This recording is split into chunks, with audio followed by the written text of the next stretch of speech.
अनंग सिद्धि या रति अनंग का क्या अर्थ है, क्या प्रयोजन है, इस साधना का, उस साधना का महत्व क्या है, यह सब मैं अपने प्रवचन में बोला था। और इसलिए बोला था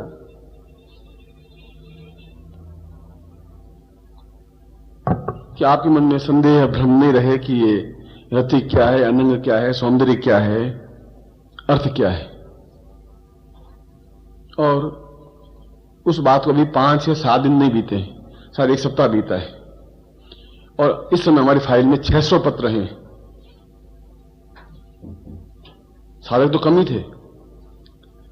और उन पत्रों की ध्वनि से आप खुद देख लें कि उन लोगों को पहले दिन से ही अनुकूलता अनुभव होने लगी है। पहले दिन से ही वो एकदम से अद्वितीय नहीं बन पाए, मगर उनको अनुभव जो हुए उन्होंने अपने पड़ोसी को बताया। इस प्रकार से पत्र आए। 600 नहीं होंगे तो 450 500 पत्र होंगे। मैं काफी फाइल मोटे मोटे मैं सब नहीं पढ़ पाया हूं। और उनका मुझे यह अनुभूति हुई, मुझे ऐसा लाभ हुआ, मुझे उम्मीद नहीं थी कि ऐसा भी होगा, ऐसा होने लगा है।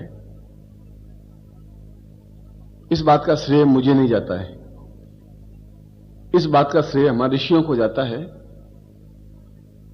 कि उन्होंने उस प्रकार के मंत्रों की रचना की, साधनाओं का निर्माण किया, जिसकी वजह से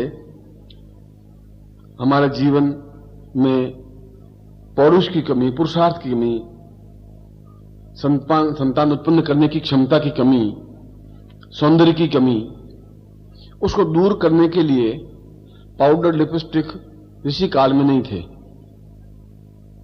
मगर ऐसे मंत्रों की, ऐसे धुंधियों की रचना जरूर की जिसके माध्यम से उर्वशा, उर्वशी, रंभा, मेनका, तिलोत्तमा और सैकड़ों सुंदरियों ने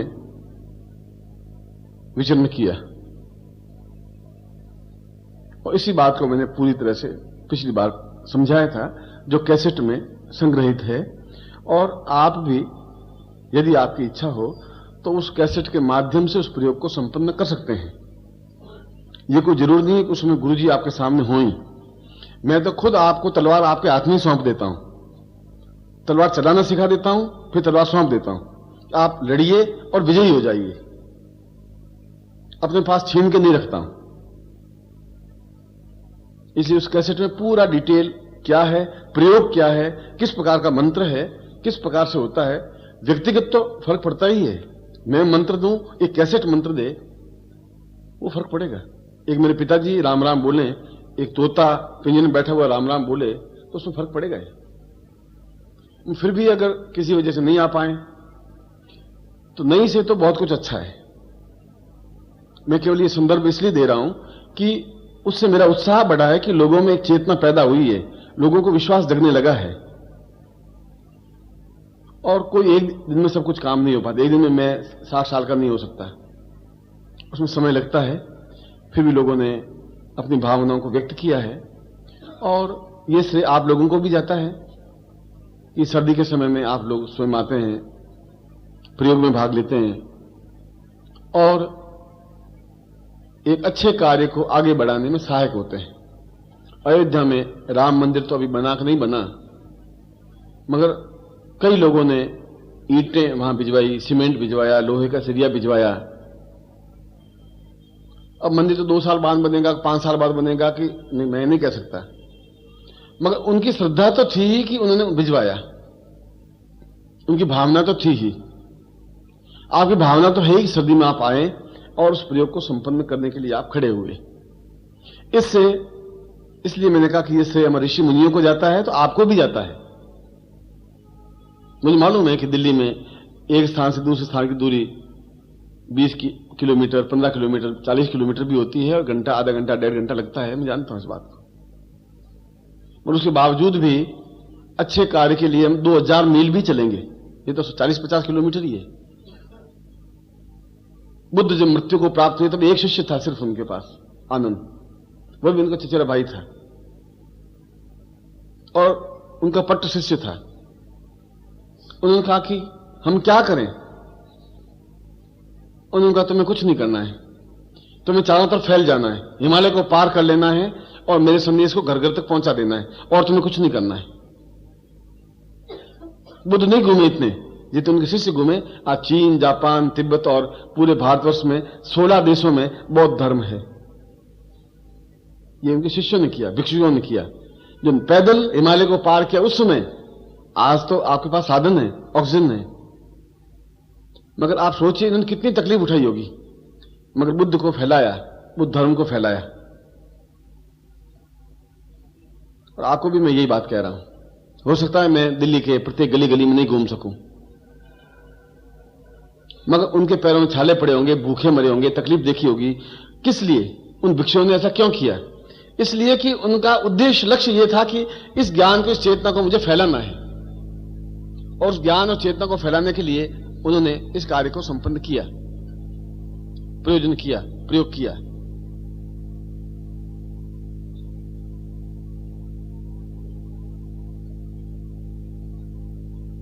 यह कार्य मेरी व्यक्तिगत राय में आपको भी करना चाहिए।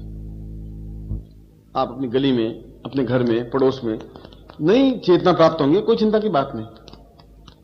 हम तो उनको एक रास्ता दिखा रहे हैं, नहीं उनके समझ में आएगी, नहीं आएगी, उसके लिए आप दुखी मत होइए, उसके लिए आप कोई दोषी नहीं है।